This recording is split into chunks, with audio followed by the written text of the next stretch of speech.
ନା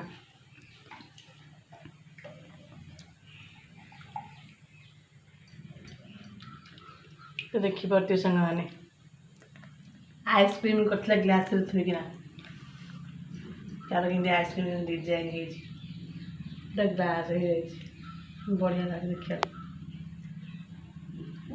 सीधा ऐसे बोका बहुत चलो आम ये खाऊ पखाड़ भात आलू सिझा मिक्सचर से गाधे पाधिक आसीगला गुरु तर खाइब ना से कि खाई स्कूल खाई खाइब से भल लगुच ना ये सुंदर देखा सुंदरियाटे हाँ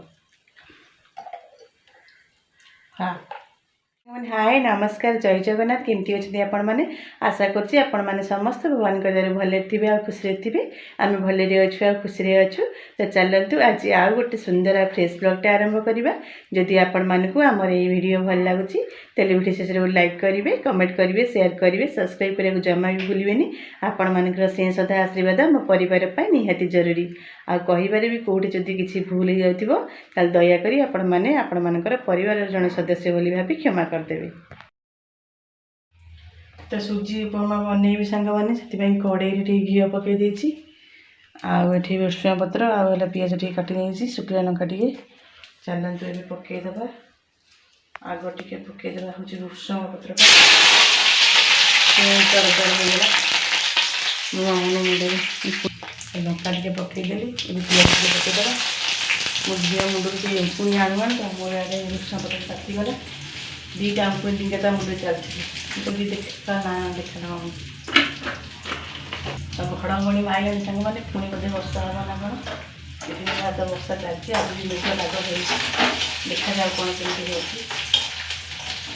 तो देखते सांग मैंने केड़े बड़ पुणी ता मुंडे मत आणिकी कहीं मन देखे भुसुंगा पत्र पियाज टे पाचिगला ए सुजी पकईदे सुजी टे पकईदेली ताकि भलसे गोलईदे आज सकाल किसी भी रोषे कर आलू सीझा था आ भात जो खाई जल्दी भी खाई तो भोक भोक लगे टाइम भी आसिक से 4टा 4:30 होगा से भाविली सुजी उपमा टे बनई खाइबू पुआ तार शोला तो आज टे स्कूल आसिक गाधे खाई टे गड़ी एपट सेपट से खेल से बैट बॉल खेल चलती खेल मुझे बनऊँगी बन सारे पाखे खेलुची डाक खाइबू सांग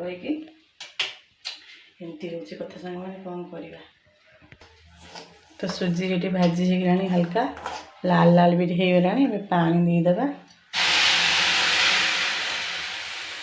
आ गोटे कप देदेबा ताको भलसे गोलईदेबा एबे टिके लुण पकईदेबा से स्वाद अनुसार टे लुण पकईबा तो स्वाद केते हम देखिए लुण पकईबा और टिके पकईदेबा तो चीनी टे पकईदेली सांग मैंने आगु टे पकई नाला टे ना पकड़ बाहर करके जरी पकई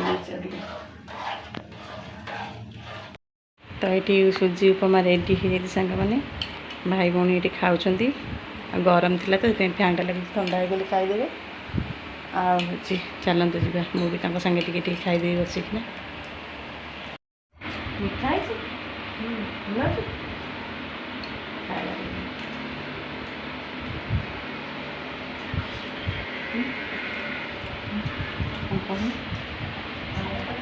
दीदी नीचे जा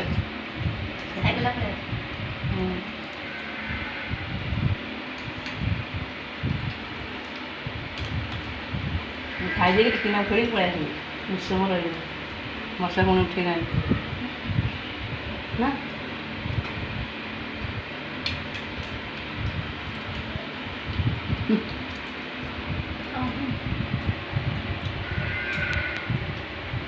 तो चलते सांग मैंने खाईदे भोक प्रबल सका माछ जोड़े जोड़े खाई आलू सीझा मिक्सचर सब दिन तो आम ना ଦିନେ ମିଳିତ ନା ଦିନରେ ଦିନରେ ହଁ ଦିନରେ ଆସୁଛି ଆଉ ମିକ୍ସଚର ହେଲା। ଦେଖନ୍ତୁ ସାଙ୍ଗମାନେ ପିମ୍ପୁଡ଼ି କେମିତି ବୋହି ବୋହି ନେଇକି ପଳାଉଛି ଖାଦ୍ୟଟାକୁ। କେତେ ଲୋକ ତାଙ୍କର ଲାଗିଛନ୍ତି, ସୈନ୍ୟ ସମତ ଗଣ ଲାଗିଛନ୍ତି ତାକୁ ବୋହି ବୋହି କେଉଁ ରେଟ୍ରେ ଇଆଡ଼େ କରି କେମିତି ନେଇକି ଯାଉଛନ୍ତି। ଟିକେ ଇଆଡ଼େ ଟାଣି ଆସୁଛନ୍ତି, କେବେ ସିଆଡ଼େ ଭିଡ଼ି ନେଉଛନ୍ତି। ପୁରା ଏକାଠି ସାଙ୍ଗ ହେଇକି ତାକୁ ନେଇକି ରଖିବେ, ସଞ୍ଚୟ କରିକି ଖାଇବେ। ଆଉ ବର୍ଷା ପକାଉଛି ନା, ତାଙ୍କ ଖାଦ୍ୟ ସଂଗ୍ରହ କରୁଛନ୍ତି। ଛାଡ଼ି ଦେଇକି ପଳେଇଲେଣି, ଅଧା ଛାଡ଼ିକି ପଳେଇଲେଣି, ଆଉ ଅଧା ଟାଣି ଟାଣି ନେଉଛନ୍ତି। ବା ପଣିକା ଲେଖିଲୁ ନା ଆଉ ଲେଖିଛୁ, ତୋତେ କହିଥିଲି ଲେଖିବୁ ବସିକି। ଲେଖିବୁ ତୁ ଦିନ ଯାକ ଖେଳୁଛୁ, ପୁଣି ଆଉ ପାଠ ସନ୍ଧ୍ୟାବେଳେ ପାଠ ପଢ଼ିବୁ ନା, ପୁଣି ଖେଳିଲେ ହବ କି? ଆଉ ବହି ନାହିଁ ବହି ନଥିବ ତ, ବହି ଯୋଉଦିନ ଦିଆହବ ତୁ ଯୋଉଟା ପଣିକିଆ ହେରିକା ସଂଖ୍ୟା ବିଶ୍ଳେଷଣ ସଂଖ୍ୟା ପଣିକିଆ ହଉ ହେଲେ ବି ତୁ ଘୋଷିବୁ ନା, ସଂଖ୍ୟା ପଣିକିଆ ବିଶ୍ଳେଷଣ ତୁ ଏଇଟା ଘୋଷୁଥା। ଯୋଉଟା ହେଇଛି କାଇଁ ଘୋଷିବି? ଯୋଉଟା ହେଇଛି ଏଇଟା ଘୋଷୁନି, ଯୋଉଟା ନ ହେଇଛି ପଣିକିଆ ତ ସବୁ ହେଇନି ନା। 25 କରି ପଣିକିଆ ତୋର କମ୍ପ୍ଲିଟ୍ ହେଇଗଲାଣି। ଆଉ ହଉ ତୁ ଘୋଷ, ଘୋଷିଲେ ହବ। ତ ଦେଖିପାରୁଥିବେ ସାଙ୍ଗମାନେ, ମୁଁ ଏବେ ଆଳୁ କାଟୁଛି, ଆଉ ଭାତ ଡାଲି ସେଠି ବସେଇ ଦେଇଛି, ଗ୍ୟାସ୍ରେ ଭାତ ଡାଲି ବସିଛି। ସେଠି ଆଳୁ ଟିକେ କାଟୁଛି ସରୁ ସରୁ କରିକି, ଆଳୁ ଭଜା ଟିକେ କରିବି। ପ୍ଲେନ୍ ଆଳୁ ସରୁ ସରୁ ଭଜା, ପ୍ଲେନ୍ ଆଳୁ। ତ ପରିବା ବି କିଛି ନାହିଁ, ସରିଯାଇଛି ମାନେ ଛୁଇଁ ଅଛି, କିନ୍ତୁ ଛୁଇଁ ଭାଜିଲେ ସବୁବେଳେ ପୁଅ ଖାଉନି କି ଝିଅ ଖାଉନି, ମୁଁ ଏକୁଟିଆ କେତେ ଖାଇବି ଛୁଇଁ ଗୁଡ଼ା। ଛୁଇଁ କାଲି ପୁଣି ଭାଜିବି, ସେଥିପାଇଁ ଆଜି ଖାଲି ଆଳୁ ପ୍ଲେନ୍ କାଟୁଛି, ଭଜା ଟିକେ କରିବି। ରୋଷେଇବାସ ମୋର ଶେଷ ହୋଇଯାଇଛି। ପୁଅ ଆଉ ଝିଅ ପାଇଁ ମୁଁ ଖାଇବାକୁ ବାଢ଼ୁଛି। ମୁଁ ଖାଇଥାନ୍ତି ସେ, ପୁଣି ସେମାନେ ଯଦି ଛାଡ଼ିବେ, ମୁଁ ଆଗକୁ ଖାଇଦେଲେ ରହିଯାଉଛି, ନଷ୍ଟ ହେଇଯାଉଛି। ସେଥିପାଇଁ ସେ ଖାଇସାରିଲା ପରେ ମୁଁ ସେଇ ଥାଳିରେ ଆଣିକି ଖାଇଦେବି। ଲଙ୍କାଟା ପଳେଇବ ନହେଲେ। ମସୁର ଡାଲି ଆଉ ଆଳୁ ଭଜା କରିଛି, ପ୍ଲେନ୍ ସରୁ ସରୁ ଆଳୁ ଭଜା କରିଛି, ଖାଇବେ ଭାଇ ଭଉଣୀ। ଆମ୍ବୁଲ କ'ଣ କରିବୁ? ଖାଇବି ଆମ୍ବୁଲ ଡାଲି କରିନି ନା, ମସୁର ଡାଲି, ଆମ ଡାଲି କାଲି କରିବି ହେଲା। ହଳ ଡାଲି ତ କାଲି କରିବି, ଛୁଇଁ ଆଳୁ ଭଜା କରିଦେବି ଆଉ ହଳ ଡାଲି କରିଦେବି। ଆଜି ମିଠା ଗୁଡ଼ା ଖାଇଛି, ଏତେ ଭଲ ଲାଗୁନି। ଉପମା ହେରିକା ଖାଇଛି, ମିଠା ଗୁଡ଼ା ଭଲ ଲାଗେନି। ଆସୁନ ଖାଇଦେବ। ମୁଁ ଖାଇଥାନ୍ତି, ତମେ ସାଙ୍ଗ ହେଇ ଖାଏ, ତମେ ପୁଣି ଭାତ ଫାତ ସବୁ ଛାଡ଼ୁଛ, ପୁଣି ନଷ୍ଟ ହେଉଛି, ବଳୁଛି, ପୁଣି ରହୁଛି। ମୁଁ ଛାଡ଼ିବିନି, ମୋର ଆଉ ଟିକେ କମେଇ ଦେଉନ। ନାଇଁ ଦିଦି ଛାଡ଼ିବ, ତମେ ଖାଇସାର। ମୋର କୋଉଟା? ଯିଏ ଯୋଉଟା ଖାଇବ ସବୁ ସମାନ। ମୁଁ ଛାଡ଼ିଲେ ମୁଁ ଖାଇବା କମେଇ ତ ବାଢ଼ି ଦେଇଛି ସାଙ୍ଗମାନେ, ସେମାନେ ଖାଇବେ। ଚାଲ ଧରି ପକା, ଡାଲି ଧରିଆ ଦେନ। ଗୋଟେ ନେ, 10-10ଟା ହେଲେ ହବନି। ଦେଖା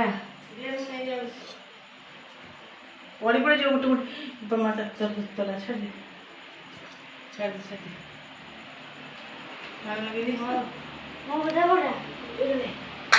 ଯିଏ ଯୋଉଟା ଖାଇବ ସବୁ ସମାନ ଦେଇଛି, ତମ ଇଚ୍ଛା।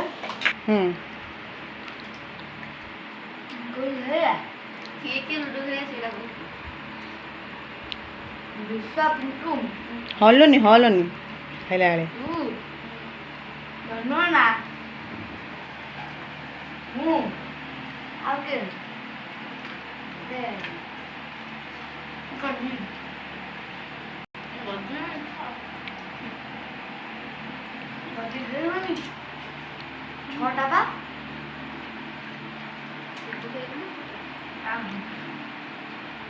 ହଉ ଖାଇଲା ବେଳେ କଥା ହୁଅନି, ସେତିକି କଥା ହୁଅ, ଖାଇସାର ତାପରେ ଆଉ କଥା ହବ ହେଲା। କ'ଣ ଦରକାର ହେବ ସଇଲେ ମୋତେ ମାଗିବ। ଖାଇଦିଅ ନା, ତୁ ବା କହୁଥିଲୁ ମୋ ସାଙ୍ଗରେ ଖାଇଦିଅ, ତୁ ମୁଁ ଛାଡ଼ିକି ଯାଇଛୁ। ତମେ ତ କହିଛ ଆଜି ଭାତ କମେଇ ଦିଅ। କମେଇ ଦିଅ, ତୁ କହୁଥିଲୁ ମୋ ସାଙ୍ଗରେ ଖାଇଦିଅ ମମି, ମୁଁ ଛାଡ଼ିକି ଦେଖିଲେ ସେ କମେଇଛୁ, ପୁଣି ନଷ୍ଟ ହେଇଥାନ୍ତା ନା ନାଇଁ। ହଁ ମୁଁ ସେଥିରେ ଖାଇବି, ସେଥିପାଇଁ କହିଲି ସାଙ୍ଗ ହେଇକି ଆଜି ଖାଇବେନି। ଅଲଗା ନାଇଁ ମକା ଅଛି, ତୁ ଖାଇବୁ ବୋଲି କହୁଥିଲି। ତରକାରୀ ଛାଡ଼ି ଦେଇକି ଯାଇଛି ଚାଲ ମୁଁ ଏଥିରେ ଆଣିକି ଖାଇଦେବି ଆଉ ହେଲା। ତାଙ୍କର ଭାଇ ଭଉଣୀଙ୍କର ଖିଆପିଆ ଶେଷ ହେଇଗଲା, ମୁଁ ଏବେ ଖାଉଛି।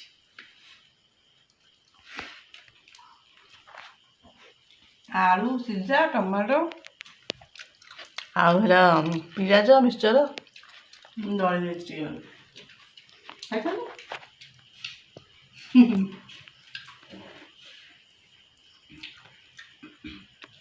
ଆଳୁ ଭଜା